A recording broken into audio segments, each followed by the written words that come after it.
흐름입니다. 사실 올 한해 주식시장에서요. 반도체, 조선, 방산, 원전, 전력기기, 바이오 등등 최근에 또 AI, 로봇 관련주도 그렇고 정말 많은 이야기 오갔습니다만 화학기업, 석유화학기업에 대한 이야기는 거의 없었습니다. 많이 또 외면을 받았죠. 업황이 너무나 힘든 상황인데 그러다 보니까 정부 주도로 산업을 구조조정하겠다. 이게 또 진행이 되고 있는데요. 과연 석유화학 업계에 좀 다시 볕들 날이 올 수 있을까요? 기지개를 켤 수 있을까요? 또 투자 관점에서는 어떨까요? 종합적으로 한번 들어보시죠. 케미칼 에너지 투자자문의 차홍선 대표와 함께합니다. 대표님 안녕하세요. 네, 안녕하십니까. 안녕하십니까. 석유화학 분야에 대한 투자자들의 관심도 혹시 올 한 해 좀 어땠습니까? 없지요. 없어요. 뜸했습니까? 아예 그냥 바닥으로요. 근데 이제 저는 이제 뭐 결론적으로 말씀을 드리면 네. 석유화학이 조선 주식처럼 될 것이다. 조선 주식이 일부 기업도 뭐 어마어마하게 갔지 않습니까? 예. 뭐 20배씩 가는 그런 기업도 있었는데 원래 보면은 이제 조선 주식이 보면은 조선이 보면은 구조조정도 많이 하고 네. 그다음에 합병도 많이 하고 그랬잖아요. 네. 그러면서 이제 지금 이제 트럼프 대통령께서 군함을 발주하면서 예. 이렇게 주가가 막 살아나는 그런 형태가 예. 됐잖아요.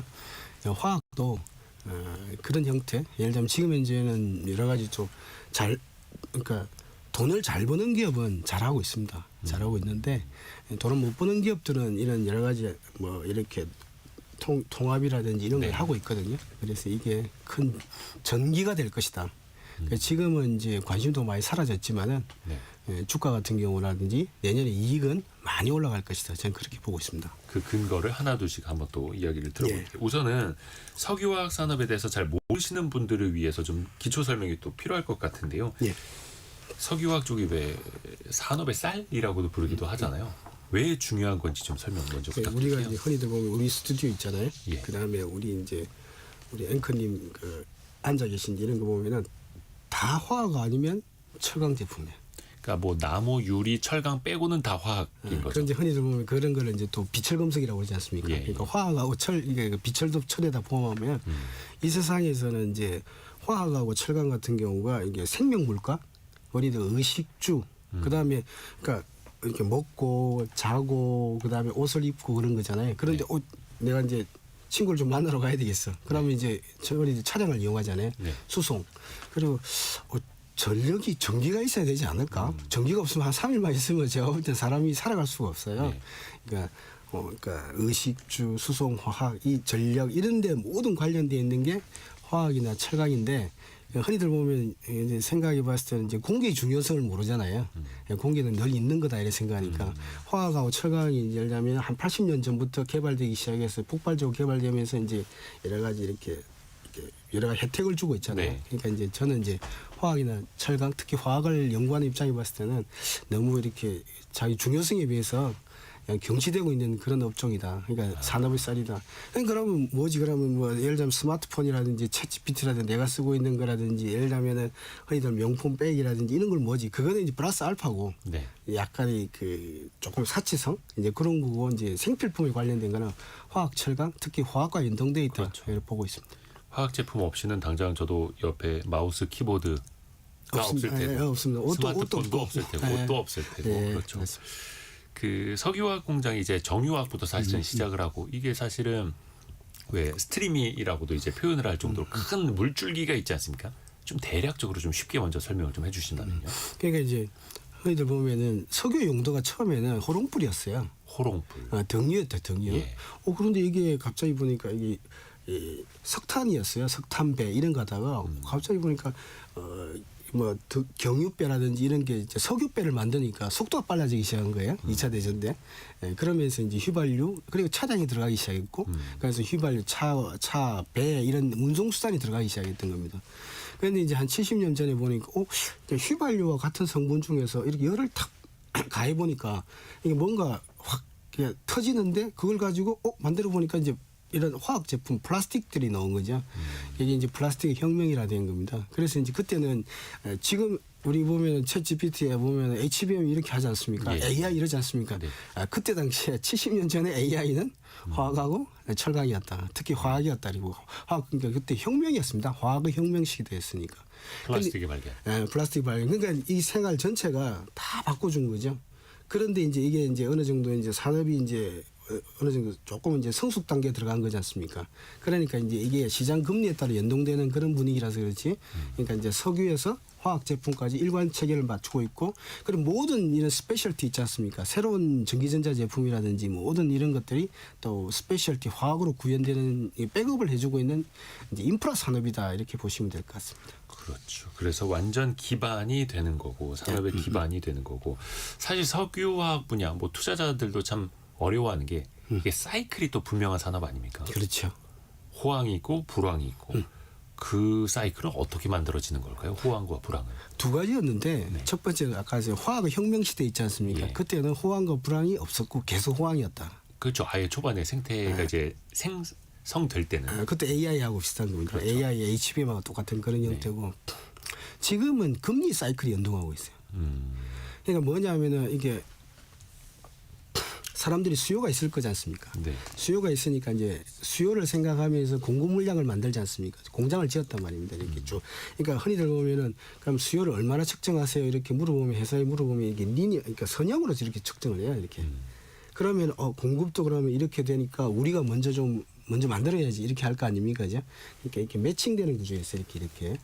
근데 이제 매칭되는 구조인데 이게 두 가지 이슈가 있는 겁니다. 뭐냐면은 매칭을 시켜놨는데 갑자기 2021년처럼 이렇게 코로나가 터지면서 수요가 확 죽었잖아요. 네. 그러면 이제 미국의 페드가 기준금리를 확 낮추지 않습니까? 네. 그러니까 어떻게 되냐면 수요가 없던 수요가 폭발적으로 살아나더라. 근데 공급은 이렇게 선형으로 맞춰놨는데 아하. 수요가 가파르게 올라가면 수요를 따라서 막 그 가동률이 100%로 올라가는 겁니다. 그러니까 이거 다 물량을 달라고 그러니까 가격 올라가고. 그렇죠. 우리가 가격도 좀 올려봐. 그러니까 이제 가격을 올리고 판매량을 100% 유지하고 그러니까 이제 매출하고 이익이 급등하는 구조고.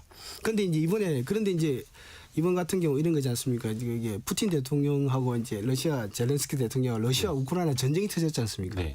전쟁이 터지면 어떻게 되냐면은 석유에 대한 가수요, 천연가스에 대한 가수요가 붙지 않습니까? 네. 이거 저 가격이 올라갈 것 같아. 우리 뭐 이제 물건 사재기 하듯이 그죠? 그럼 유가가 올라가기 시작하네. 이게 기준금리라는 게 석유를 잡기 위한 거거든요. 네. 석유를 끌어내리기 위한 거니까. 그러니까 물가가 올라가니까 금리가 올라가 버리네. 근데 금리가 다 올라가니까 한 5.5%까지 올라가니까 어떤 일이 벌어냐면 0%에는 막 그러니까 예를 들면 뭐 수요가 있었는데. 대출 그렇죠. 대출 받아서 대출 갖고 돈이 남아 도니까 막 소비를 일으켰는데 5.5% 플러스 알파 해가지고 내가 대출하고 뭐 자동차 대출 이런 거 주택담보대출 하니까 올라가니까. 돈이 없어 이래 된 거야. 돈이 없으면 그러면 줄여 이래 되는 거잖아요, 그죠? 예, 소비를. 그러니까 생필품도 좀 줄인다 말이야. 그러니까 공급은 이렇게 맞춰놨는데 갑자기 또 수요가 확 꺾어지네. 그러니까 이제 그 지금 현재 상태 딱 그거예요. 그러니까 사이클이 있는 거예요. 그러니까 공급에 따라서 수요에 따라서 맞춰놨는데 공급 물량을 맞춰놨는데 수요가 급등했다가 수요가 급락했 시기. 지금은 완전 수요가 증발했다. 그러니까 정말 그 필수적인 소비 아니면 좀 줄이자. 딱 그 시기. 근데 이제 턴어라운드 하고 있습니다. 왜냐하면 좀 금리가 좀 내려가고 있잖아요. 그럼 이제 미국도 기준금리를 내리고 있고 네. 어떻게 보면은 지금 이제 기준금리의 정점 5.5는 아니고 훨씬 더 내려온 상황인데 3.75. 예. 그러면은 지금 석유화학도 뭔가 턴어라운드 하는 바닥에서 돌아서고 있는 사이클이라고 보면 돼요. 그러니까 2분기에서 3분기에 이익이 우리도 모르게 50%가 증가한 기업들이 많이 나오더라. 속출하더라. 최근에. 그래서 주가가 올라가고 있는 거야. 바닥에서. 그러니까 이게 뭔가 항상 최악일 때 어떻게 보면 이제 턴어라운드가 나타나고 그런 기업들의 주가가 어느 날 갑자기 보면 몇십 % 뛰어 있고 이런 흐름들이 있는데 이게 또 석유화학으로 우리 또 깊이 또 들어가 볼게요. 근데 이제 생각을 되돌려서 보면은 2021년 뭐 그때 금리 엄청 풀리고 하면서 석유화학 기업들이 역대급 실적을 냈습니다. 근데 불과 한 4년밖에 안 흘렀는데 지금은 산업의 존폐, 기업의 존폐까지 염려하는 상황입니다. 그 사이에 무슨 일이 있던 겁니까? 두 가지였죠. 우리 앵커님한테 말씀드렸는데 네. 그때 당시에 금리가 얼마냐면은 그때 당시 러시아, 우크라이나, 전쟁이 터지잖아요. 22년 초에. 처음에는 이렇게 경기 부양을 하겠다고 해서 금리를 쫙 낮춰준 겁니다. 네. 0%로 내려갔잖아요. 코로나 때. 미국 페드가 놀란 거잖아요. 네. 그래도 막 수요가 급증하기 시작한 거예요. 공급은 맞춰놨는데. 네. 그러니까 이게 이익이 폭발적으로 올라갔는데, 그런데 그러다가 마지막 순간에는 전쟁이 터졌어요. 그러니까 석유 유가가 130달러까지 갔잖아요. 예. 지금 지금 58달러입니다. 반토막보다 더 빠졌어요. 예. 그러니까 5대 국가, 석유와 천연가스를 갖고 있는 천연가스 2대 국가, 그다음에 5대 석유의 5대 국가가 전쟁을 하네. 그럼 빨리 내가 석유하고 천연가스를 사재기 해야지. 그러니까 이제 유가도 올라가면서 물가도 따라 올라간 겁니다. 그 금리가 올라간 거예요. 5.5. 네. 0%일 때는 소비를 막 하는데 5.5 되면은 소비 안 합니다. 그런데 그게 어느 정도냐면은 거의 4년을 지속했잖아요. 네. 그러니까 금리 사이클하고 딱 맞죠. 근데 5.5에서 지금 뭐 3.75까지 내려졌지만은 미국 페드가 제가 볼 때는 뭐 제 개인적인 생각이지만 굉장히 고금리 정책을 좀 취했잖아요. 물가를 잡아야 되니까. 네. 9.3까지 올라간 물가가 지금 2.7로 떨어졌지만 네. 저거 잡아야 된다. 옛날에 1980년도 때 중동 전쟁하고 유사하다. 예. 그러니까 이제 볼커 그때 의장님 있잖아요. 그러니까 지금 파월 의장님이지만 그러니까 이제 고금리 정책을 유지하니까 첫 번째 수요가 이렇게 금리가 이렇게 올라갈 거를 예상하지 못했다. 왜냐하면 금리는 지금 현재 보면 20%에서 기준금 페드 기준으로 0%까지 수렴하는 단계였어요. 네. 근데 유달리 이게 20년 만에 처음으로 5.5까지 올라간 거예요. 정말 수요를 완전히 흡수해버리는 이런 증발시켜버리는 고금리가 올 줄을 예상을 못했던 거고. 두 번째 공급은 어떻게 됐냐면은 이제 우리나라가 이제 처음에 돈을 많이 벌었습니다. 기존에 20년 동안. 그러니까 우리나라는 봤을 때는 야, 그러면 이머징을 섞어내야 되겠다. 범용 같은 경우는 그러니까 두 가지 경우가 있는데 범용 회사 같은 경우는 좀 더 그러면 증설을 해야 되니까 이런 동남아권이라든지 이런 데 증설해 놓으면 우리가 다 깃발 다 꽂아 놓으면 좋겠지 이렇게 된 거예요. 근데 이제 그 생각을 누가 두 가지 국가가 이렇게 했냐면은 중국하고 중동 국가도 우리가 할래. 그렇죠. 같이 들어와 버린 거예요. 그러니까 첫 번째 5.5가 올라갈 거라는 거를 중국하고 중동도 몰랐고 스스로 예. 금리는 몰랐고 네. 그 대신 수요에 따라 올라가니까 야, 이 범용은 우리가 돈만 주면 공장을 건설해 주니까 우리도 할 수 있다. 그래서 우리가 지은 거죠. 그러니까 이제 그러니까 우리가 생각하지 못했던 약간의 더 공급 과잉. 이래다가 수요를 증발시키는 5.5% 금리. 그러니까 더블 악자 터져버리니까 이게 이제 이익이 막 이렇게 BP 마이너스 적자 그다음에 BP 수준. 그런데도 우리나라 화학기업들이 그래도 그 일부 기업들 있지 않습니까? 한 30에서 40% 기업은 이런 사태를 예상을 했었어요. 그러니까 중동이 몰려온다. 중국이 오니까 그러니까 스페셜티를 가자. 우리가. 그래서 스페셜티 간 기업은 지금도 4천억에서 5천억을 내고 이 불황에도. 그런데 이제 범용을 위주로 했던 기업은 이제 이제 적자폭을 줄여가고 있고 그 대신 이제 범용이라는 게 이제 금리가 내려오면 확 올라가는 특징이 있으니까 지금 현재는 조금 어렵다. 이제 그렇게. 근데 이제 좋아질 거다 이렇게 보고 있습니다. 수요와 공급을 보면 수요는 줄어드는데 공급은 또 엄청나게 늘어나서 석유화학 업계가 다들 이제 힘들었던 거고. 그러면 그 공급 요인들을 좀 몇 개 여쭤볼게요. 중국하고 중동인데 중국이 사실은 그 석유화학 설비들을 엄청나게 늘려왔던 거 한 10여 년 전부터 공격적으로 증설을 했었죠. 그때 뭐 베이징 올림픽 앞두고도 그랬고. 근데 또 특히 원가 측면에서 보면 최근에 뭔가 많이 달라졌잖아요, 중국이. 석유를 또 엄청나게 싸게 사서 쓰지 않았습니까? 그렇죠. 뭐 러시아산 석유. 예. 그러니까 그것 때문에 또 좀 더 수혜를 본 건 있습니다. 예. 그래서 이제 러시아산 석유가 거의 한 10불에서 20불 정도 더 낮게 들어오는 바람에 네. 그걸 갖고 이제 만들면 영업이익률이 더 올라가는 측면이 있습니다. 그러니까 수요는 좀 내려가도 그러니까 돈을 벌 수 있는 구조. 근데 우리나라는 그 똑같은 가격으로도 적자를 들어가고 중국이나 중동 같은 경우는 그 흑자 나는 구조 이제 이렇게 된 거죠. 그렇지만 다들 수요 때문에는 다 힘들었습니다. 예. 수요 때문에 힘들었지만 또 원가 경쟁을 하다 보면 러시아산 원유를 싼 값에 사서 쓰는 중국 기업하고 우리 기업은 경쟁하기가 되게 힘들었던 거죠. 예, 조금 힘들었습니다. 조금 힘들었는데 이제 지금은 또 보면은 이제 러시아가 이제 어찌 보면 러시아 우크라이나 종전을 통해서 예. 그러면 러시아 같은 경우는 그 석유 같은 경우는 가격이 복원되는 구조잖아요. 그러니까 어찌 보면 이제 중국으로 봤을 때는 약간 이렇게 수요를 받는데 싸게 들어갔는데 그 이제 원위치가 되는구나. 이제 그런 호재 정도는 있습니다. 그래서 얼마 전에 보면은 러시아 우크라이나 전쟁의 이제 종전 가능성, 휴전 가능성 언급되고 다시 러시아산 원유의 가격이 오를 가능성 언급되니까 우리나라 석유화학 업체 주가가 확 오르더라고요. 맞습니다. 그런 게 또 반영이 되는 거죠. 예. 근데 예. 러시아 또 우크라이나 전쟁을 또 하면은 이게 전쟁 프리미엄 때문에 물가하고 금리가 올라가 있잖아요. 네. 그러니까 물가가 더 떨어지고 금리가 더 떨어진다는 효과. 아하. 그리고 더블 호재가 보면은 중국산이 이제 프리미엄이 사라진다는 그런 두 가지 호재가. 근데 수요가 더 큽니다. 그러니까 과거에는 더블 악재였는데 이제는 더블 악재가 해소될 수 있다. 그렇죠. 중동 국가도 한번 볼까요? 진짜 중동 지역 국가들도 이른바 석유화학 플랜트 많이 늘렸죠. 그들의 또 미래 먹거리로 이제 삼아왔던 거잖아요.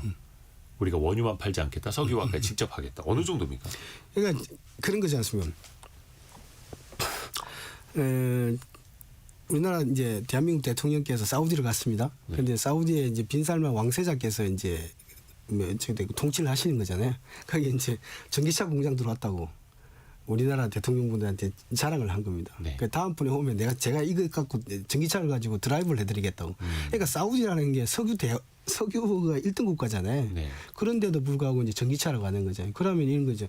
석유의 수요가 줄어들면서 전기차로 대체되니까 그 남아있는 석유를 가지고 화학을 만들면 좋은 거잖아요. 네. 근데 이제 이런 걸 아셔야 돼요. 그럼 이게 중동이 어마어마하게 화학을 하고 이렇게 생각하는데 한번 생각해 보시면은 그런 측면도 있습니다. 그것도 일시적인 영향을 미쳤는데 중동은 오펙이라는 게 있잖아요. 그죠? 네. 오펙이 기본적으로 보면은 유가가 떨어지면 스스로 줄여버리잖아요. 그죠? 감산을 하죠. 감산을 하죠. 그렇죠. 그러니까 화학도 중동은 정말 그 옛날에 그 아라비아 상인처럼 이렇게 감산 정책 있지 않습니까? 적절하게 들어오는 스타일이 그러니까 석유에서 줄어드는 걸 화학으로 가는데 이걸 많이 늘려봐야 우리가 돈을 못 버니까 수요와 공급을 맞춰가면서 올린다는 게 이렇게 사우디 정책이라든지 이런 중동 국가 정책이기 때문에 오히려 저희 중동에 대해서 그렇게 우려할 요인이 아니거든요. 제일 먼저 감산하는 나라가 중동이다. 공급량으로 보면은 중국이 훨씬 크고 예. 중동은 그렇게 우려할 정도까지는 아닌 거예요. 그런데 이제 지금 이제 이슈가 되고 있는 게 이런 거죠. 이제 우리가 지금 원래 보면은 1등 국가가 조선이 1등이 지금 네. 중국이었지 않습니까? 네. 2등이 조선이 2등이 한국이었잖아요. 근데 양쪽으로. 그렇죠. 힘들었다는 거죠. 그죠? 네. 우리나라 조선이 힘들었는데 근데 이제 미국이 좀 정책이 그런 거 있지 않습니까? 군함 발주를 한국한테 한다는 거잖아요. 그러니까 2등 국가인데 왜 한국한테 할까? 그러니까 약간의 이제 미국으로 봤을 때는 그렇죠, 당연히. 탈중국이 있겠죠. 네. 그러니까 이제 저희들이 생각해 볼 수 있는 거는 수직 계열화 있지 않습니까? 원료 측면에서 그때 옐렌 재무장관이 미국으로 갔었습니다. 중국으로 갔었습니다. 중국 가가지고 하는 말이 그거였어요. 중국이 계속 국가 자본주의로 이렇게 화학이라든지 철강이라든지 조선이라든지 이렇게 밀고 들어오는데 이걸 자제를 해라. 이 자유경쟁 체제에서 딱 그 말까지 했어요. 그리고 나서 이제 트럼프 대통령 시절에 군함 발주라든지 여러 가지 발주가 조선에서 일어났지 않습니까? 그래서 이제 제가 볼 때는 소재 쪽도 화학이나 철강 이런 쪽도 탈중국의 바람이 불 것이다. 예, 그래서 거기에 대한 수혜는 오히려 우리가 많이 누릴 것이다. 저는 그렇게 보고 있는 겁니다. 탈중국이 과연 가능할까? 근데 어찌됐든 간에 중국이 공급을 줄일 가능성이 있을까? 예를 들어서 아까 그 오펙처럼 수요에 따라서 공급을 이제 탄력적으로 가는 중동처럼 과연 중국이 그렇게 할지. 중국은 또 과잉 생산으로도 굉장히 유명하지 않습니까? 한 가지 예를 들면 이런 것입니다. 수술용 장갑 있지 않습니까? 예. 예를 들면은 이렇게 병원 가보면 의사 선생님들 수술하시잖아요. 그렇죠. 그 고무장갑 푸른색 보셨습니까? 예, 라텍스 장갑. 라텍스 장갑이죠. 요즘 그게, 주부님들도 많이 써요. 예, 그게 얼마냐면 전체 매출액이 전 세계 미국 시장이 얼마냐면 한 4조 원이거든요. 4조 원 매출액이에요. 근데 그게 어떻게 했냐면 중국이 2조 원을 했습니다. 네. 미국 시장에서. 그 다음에 이제 나머지 2조가 누가 했냐면은 한국이 나머지 2조를 했습니다. 네. 우리가 이제 라텍스를 말레이시아에 공급하면 말레이시아에서 미국으로 들어가는 구조였거든요. 네. 근데 이제 그게 이제 바이든 대통령 시절 때부터 어떻게 되었냐면은 올해 50% 관세 중국산에 대해서 내년에 100%. 그러니까 어떻게 되느냐면은 중국산이 점유율이 급감하기 시작한 겁니다. 트럼프 대통령 시절에. 지금 그거는 계속 유지되고 있습니다. 그거는 트럼프 대통령과 무관하게 바이든 유지가 예, 그러니까 지금 점유율이 얼냐면 한 60에서 70% 정도 됐는데 왜 그렇게 했느냐면 이런 거죠. 그때 백악관에서 그 백악관 자료에 보면 나오는데 미군 장병이 수술 때 올라가야 되는데 네네. 전부 중국산을 쓴다. 근데 이게 예를 들면 거의 군사용으로 분류를 했던 겁니다. 그러니까 어떤 일이 벌어지냐니까. 장갑마저. 예, 그러니까 어떻게 되냐면 지금 중국산 점유율이 미국에서 한 70%대 육박했다가 거의 0%에 떨어져 버립니다. 그러면 이제 중국으로 봤을 때는 처음에는 이제 제조 강국으로서 미국을 포함해서 전 세계를 싹쓸이한다는 계획이었잖아요. 네. 그러니까 한국을 밀어내겠다는 계획이었잖아요. 조선도 다 포함해서 화학도 포함해서 철강도 포함해서 자동차도 포함해서. 근데 이게 미국에 의해서 급제동이 걸리기 시작하네. 이제 그러면 어떠냐면 근데 그게 나타나고 있는 게 그래서 중국으로 봤을 때는 우리가 늘릴 수 있는 거는 화학 점유율이 전 세계 점유율이 22%, 네. 철강 점유율이 51%입니다. 철강 점유율은 미국은 5%밖에 안 돼요. 화학은 한 20% 되는데. 그러니까 이게 더 늘려본들 이제는 점유율 더 늘려본들 소비자에 있는 미국에서 위시에서 유럽이나 이런 쪽에서 우리 물량을 많이 좀 줄이고 있는구나. 다 줄이지는 않지만. 그러면 이제 어떤 일이 벌어지냐면 지금 트렌드가 중국도 AI라든지 반도체라든지 우주항공이라든지 최첨단으로 가야 그렇죠. 되겠다. 이제 여기까지가 우리가 제조업에서 할 수 있는 한계다. 제조 1등 대국은 됐는데 더 이상은 사주는 쪽에서 안 사주려고 하는구나. 우리를 관세를 주는구나. 트럼프 대통령이 아니라도 바이든 대통령 네, 시절부터. 그래서 이제 중국은 제가 지금도 그런 일이 벌어지고 중국도 이제 정체되기 시작했어요. 그러니까 현재 들어가는 물량만 공사하고 들어가는 나머지 물량이라든지 기초 소재 쪽에는 이건 첨단이 아닌 거는 기초 소재 쪽은 이렇게 유지하는 식으로 점유율. 성장세도 중국은 이제 석유화 기업들이 나오지 않고 있고 거기에 따라서 증설도 하지 않고 있고 그냥 유지하는 정도로 거기서 근데 앞에서 말씀해 주셨던 금리를 비롯해서 수요 요인만 좀 바뀌면 또 확 올라갈 수 있는. 맞습니다. 그렇게요. 라텍스 장갑도 미국에서도 엄청난 시장이고 미국의 중국산 관세에 대한 수혜를 또 반사이익으로 우리 기업들이 볼 수도 있다 이렇게 또 해석을 해도 지금 벌써 못 보고 있습니다. 예. 이번에 또 정부가 원체 이제 석유화 기업들 어렵다 보니까 구조조정을 하겠다라고 우선은 자발적인 구조조정안을 갖고 오라고 하지 않았습니까? 이게 업계에서 내민 게 일단 생산 시설을 25% 정도 줄인다는 겁니다. 예. 이 정도면 그러니까 저희가 숫자만 봤을 때 이제 체감이 안 돼서 어느 정도의 강도입니까? 전 세계적으로 화학을 5% 줄이면 5%에서 변동이 생기거든요. 네. 이게 아까처럼 금리를 낮췄을 때 5%가 올라가거든요. 가동률 자체가. 네. 급등해 버립니다. 그 25%의 숫자는 어마어마한 숫자입니다. 근데 이제 그게 우리나라만 25%를 줄이는 게 아니고 네. 지금 중국도 그렇고 해외도 봐야죠. 중동도 그렇고 다 지금 이제 보시면 알겠지만 고금리 때문에 많이 줄이고 있거든요. 그러니까 그 정도 효과는 많이 큽니다. 근데 이제 이게 보면은 원래 취지가 뭐냐면은 우리 대한민국 정부에서는 조선을 보고 있는 겁니다. 조선이 많은 폭의 적자를 냈지 않습니까? 적자를 냈는데 이게 통합을 시켜놔서 딱 기다리고 있으니까 그때 조선이 이제 중국한테 밀려가지고 있는 상태에서 통합을 해서 구조조정을 해놓았는데 트럼프 대통령의 군안 발주부터 시작해서 발주가 들어오기 시작했지 않습니까? 그렇죠. 그 주가가 막 20배씩 가고 이랬는데 예. 그 모델을 따라가고 있는 겁니다. 그러니까 원래 보면은 이렇게 통합하면은 소비자들한테 가격이 올라가 버려요. 그러니까 통합 안 하고 무한 자유 경쟁을 시키는 게 훨씬 낫습니다. 그렇죠. 일반적인 상황에서는. 근데 지금 이제 경쟁 상대가 누구냐면 중국하고 중동이잖아요. 네. 어찌 보면 국가 자본주의잖아요. 그러니까 우리도 조선처럼 지금 좀 어려운 기업도 좀 있으니까 잘하는 기업은 스페셜티 기업은 잘하는 기업은 잘합니다. 그러니까 이게 좀 약간은 과점 체제로 가는 게 소비자의 후생을 조금 떨어뜨리더라도 계속 유지 발전해가는 게 훨씬 좋겠다. 그래서 지금 통합이 되고 있고 기업도 좋아하고 왜냐하면 기업은 이제 스페셜티로 가야 되니까 이 자본이라든지 투자에 대한 이런 여러 가지 무게 중심도 좀 적어지고 스스로 못했던 거를 정부가 도와주니까 좋은 점 그런 점이 있습니다. 그렇게 해서 예를 들어서 아까도 잠깐 비유해 주셨던 오펙 석유 수출국 기구가 공통적으로 감산을 하듯이 이제 석유화 기업들도 감산을 하고 우리나라 기업들만 감산을 하는 게 아니라 중동이나 중국 지역에서도 또 공급을 줄이고 있기 때문에 전반적으로 이제 업황은 최악을 벗어나서 나아질 것이다 이렇게 보고 계시는군요. 그러면은 이제 몇 가지 합병안이 나왔습니다. 이게 회사를 합병하는 게 아니라 사업 부문에 대한 합병 혹은 이제 공장 시설에 대한 통폐합이 될 수도 있겠죠. 롯데케미칼이랑 이제 HD 현대케미칼 그리고 LG화학이랑 GS칼텍스 일부분을 또 이제 합친다고 하는데 이게 구체적으로 어느 내용입니까? 왜냐하면 여기가 대산. 여수 산업단지 가보면 무슨 뭐 파이프 탱크 같은 것만 있고 사람은 사실 안 보이고 저 파이프 안에서 뭐가 어떻게 돌아가는지는 사실 보이지도 않고 이게 좀 어렵더라고요. 이 구조조정이 어떻게 펼쳐진다 좀 설명 좀 해주세요. 결론적으로 말씀드리면 구조조정하면 영업이익률이 제가 계산해봤을 때 약 5% 정도 올라가는 효과가 나옵니다. 이익률이 5%. 어마어마합니다. 왜냐니까 이게 같은 사업부와 사업부를 합쳐버리잖아요. 네. 그러면은 석유를 사올 때 싸게 사오잖아요. 공동구매처럼요. 공동구매 규모가 커져버리니까 그래서 자유경쟁을 붙이는 거거든요. 그러면은 무한 경쟁시키면 석유 기업들이 더 힘이 세지는 거죠. 그런데 이게 합병을 해버리면 사업부와 사업부 합병을 해버리면 힘이 세지는 겁니다. 네. 원가를 사올 때 팔 때도 원가의 경쟁력이 가격 경쟁력이 높아지는 거죠. 그러니까 예외적으로 이제 허락을 하겠다 이제 그런 거고.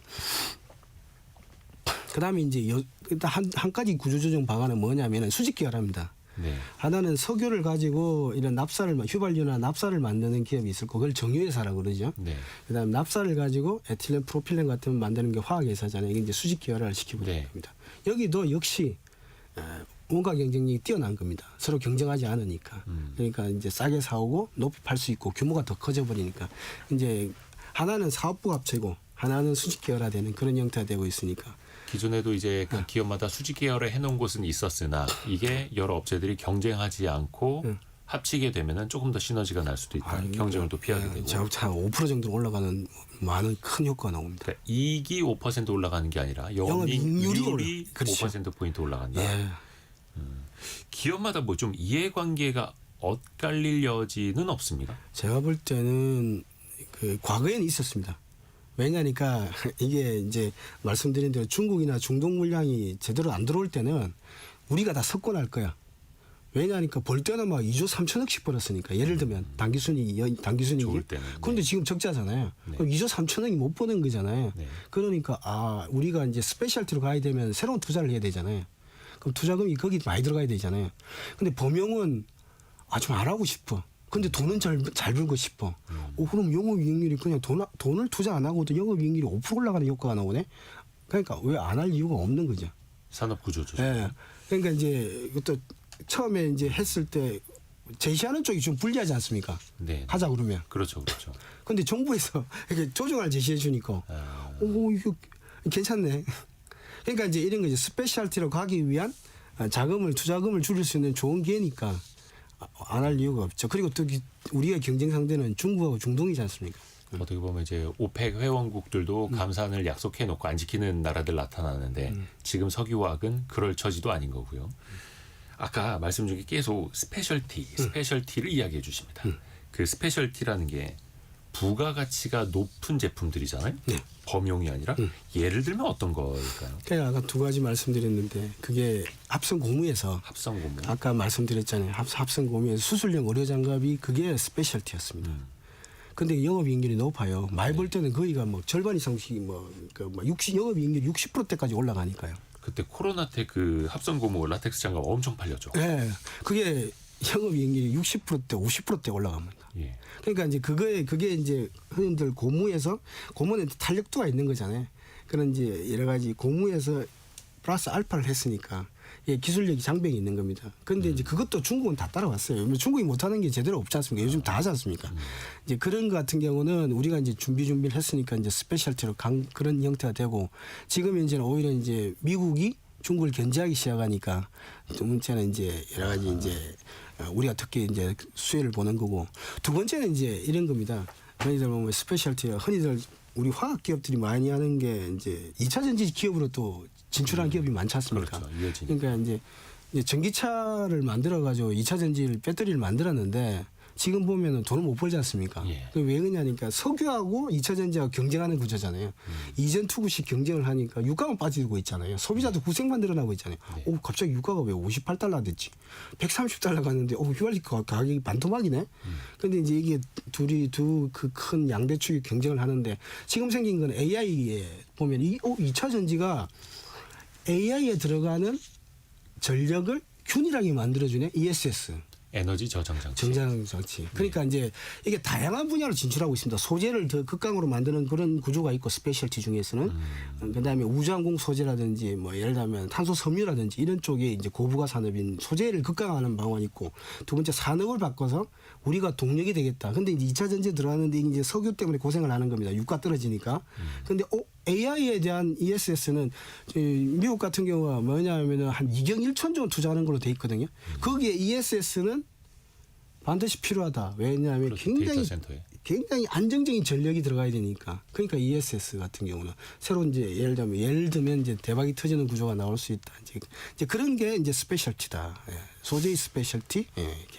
근데 이제 석유화학 기업들 보면은 이제 정유를 하면서 자회사를 통해서 완성된 2차 전지를 만드는 기업도 있고 순수 석유화학만 하는 기업들이 있고 아니면 다른 계열사를 통해서 2차 전지 소재를 하는 회사도 있고 많이 나누어져 있잖아요. 이건 기업마다 그러면 수혜 강도가 좀 달라질 수밖에 없겠네요. 전부 다 다릅니다. 이제는 화학 기업이라 하면 흔히들 보면은 석유를 사와서 휘발유와 경유를 만드는 정유회사, 그다음에 휘발유 성분 중에서 뽑아내서 납사를 만들어서 화학을 만드는 회사 이렇게 단지별로 구성됐는데 이제는 그런 분야는 합쳐버리잖아요. 네. 이렇게 통합하자 스스로 그죠? 그다음 나머지는 스페셜티로 가는데 모두가 다 틀려요. 예를 들면 수소로 가는 게 길게 보면 수소로 가는 그런 기업도 나올 수도 있고 태양광으로 가는 기업도 나오고 풍력 소재로 가는 기업도 나오고 아까처럼 예를 들면 고무 쪽에는 말하자면 이런 의료용 장갑, 수술용 장갑이나 그런 소재를 극강화하는 방안, 그러니까 우주항공 소재라든지 이런 쪽, 그러니까 AI 소재 이렇게.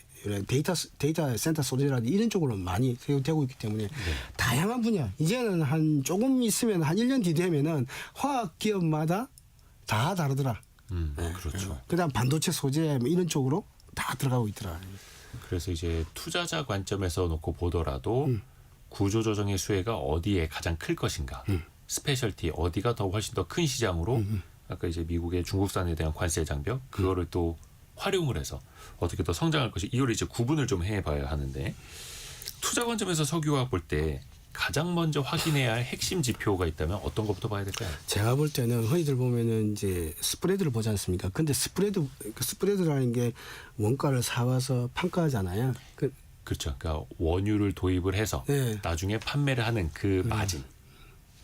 근데 그 스프레드를 만드는 게 금리라 보시면 돼요. 금리가 75%에서 80% 차지해요. 그 다음에 공급 물량이 한 20에서 25% 차지하는 거예요. 근데 우리는 지금 보면 이게 수요에 따라서 만들어진 공급 물량이 많다는 건 뭐잖아요. 네. 공급을 안 했으면은 가격은 폭등했을 거예요. 전 세계 인구가 더 늘어났지 않습니까? 네. 그리고 더 많이 쓰려고 하잖아요. 선진국가 되면서. 그러니까 이제 금리가 제일 중요하다. 수요가 제일 중요하다 보시면 돼요. 결국엔 금리. 예. 그래서 오히려 보면 경제학 하시는 분이 화학을 제일 잘 볼 수가 있습니다. 아, 근데 스페셜티는 또 다른 화학의 영역이에요. 왜냐 그거는 다르다는 거예요. 왜냐니까 그거는 이제 일본계 기업을 조금 벤치마킹을 하는데 우리나라가 결국 일본을 다 넘어갈 것 같은데 그거는 이제 경제가 좋건 나쁘건 이익률이 높은 속도를 유지하는 게 스페셜티다. 그 스페셜티는 이제 수요를 조금 더 봐야 되는 거겠죠. 스페셜티는 아직까지 그 공급 측면에서 뭐 과잉 공급이나 공급에 대한 염려가 있지는 않는 맞죠. 것 같아요. 그렇죠. 예, 예. 그래서 첫 번째는 무조건 금리. 거의 미치는 영향이 70에서 80%다. 80%. 지금 석유화 기업들 주가는 어느 정도 그 구조 조정에 따른 기대감이 반영이 된 겁니까? 반영 없습니다. 아직 반영 없어요? 예, 조금 올랐습니다. 잊혀졌나요? 예, 한 바닥에서 그래도 50% 올랐습니다. 그래서 올라오고 온 게 뭐 그럼 반영된 거 아니에요? 반영된 거 아니냐 보는데. 네네네. 근데 이제 이런 거 이제 길게 보면은 이제 세 번의 금리 하락기 때 있지 않습니까? 금리 하락 구조조정이 같이 일어납니다, 흔히들. 왜냐하면 그 금리가 고금리일 때 힘들잖아요. 예. 그러니까 흔히들 보면 통합도 그때 당시에는 많았었다는 거예요.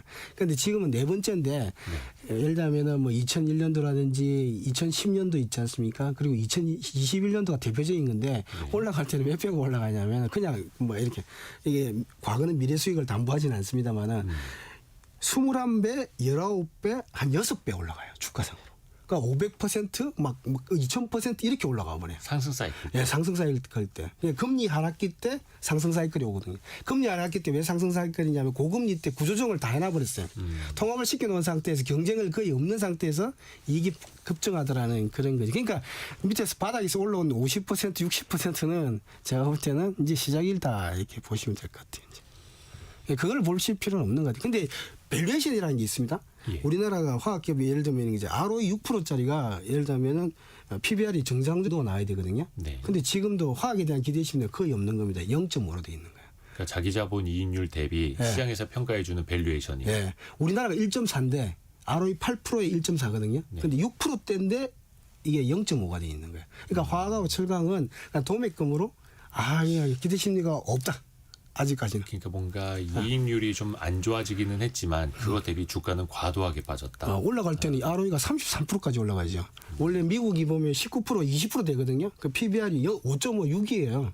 근데 지금 이제 올라갈 때는 그걸 훨씬 넘어가는데 예를 들면 뭐 9, 8까지 가야 되는데 지금 0.5니까 과다하게 빠져 있다. 그런 건 어떻습니까? 사실 이제 업황이 돌아서는 데는 그게 실적으로 나타나기까지는 이제 구조 조정을 거쳐서 시간이 상당히 많이 걸리지 않습니까? 그래서 넓은 뭔가 원형 바닥이 둥근 배처럼 이제 서서히 턴어라운드하게 되는데 주가는 또 다르게 갈 수도 있잖아요. 근데 이게 화학을 보실 때 네. 그러니까 석유에서 그러니까 납사에서 에틸렌을 만드는 공정이 있지 않습니까? 한 네. 100을 기준으로 하면 이제 한 30 정도밖에 안 돼요, 비중이. 근데 30에 포커스가 돼 있는 거예요. 그 나머지 70 뭐냐면 다 기업별로 10년에서 한 15년 전부터 스페셜티로 다 가 있는 이런 거죠. 그러니까 의료용 수술 난감 이런 거에 이제 짠하고 놓은 게 아니고 매출액만 1조를 내는 시장이 된 거예요. 고부가가치 제품. 고부가 제품. 예. 그래서 참 경영 어려운 그 기업들도 무슨 케미칼 기업들도 다 고부가가치 제품 하겠다, 스페셜티 하겠다라고는 합니다만 사실 또 그게 잘 되는지는 별개의 이야기 아닙니다. 아니 할 수는 있지만 다 잘 될 수는 있을까요? 이미 돈을 잘 버는 기업도 많습니다. 나타나고 아까 있다. 말씀드렸잖아요. 남은 적자인데 적자에서 이제 BEP 수준인데 5천억, 4천억 벌고 많이 벌 때는 2조씩 버는 기업들이 나오고 있더라는 거예요. 이게 그 예를 들면 황금이 진흙수에 같이 묻혀 있는 겁니다. 그냥 다 진흙인 줄 알고 있더만 근데 진흙은 30%밖에 안 되고 이제 서서히 한국 기업들이 전부 다 스페셜티를 많이 준비했다. 그쪽 비중으로 많이 넘어가고 있다. 예. 그런 기업들도 우리가 나중에 또 잘 골라내는. 예. 뭐 사실 이제 투자하시는 분들이라면 그쪽도 스터디도 필요할 테고. 예. 오늘은 케미칼 에너지 투자자문의 차홍선 대표에게 도움 말씀 구해봤습니다. 고맙습니다. 예, 감사합니다. 라디오 정보센터 다녀옵니다.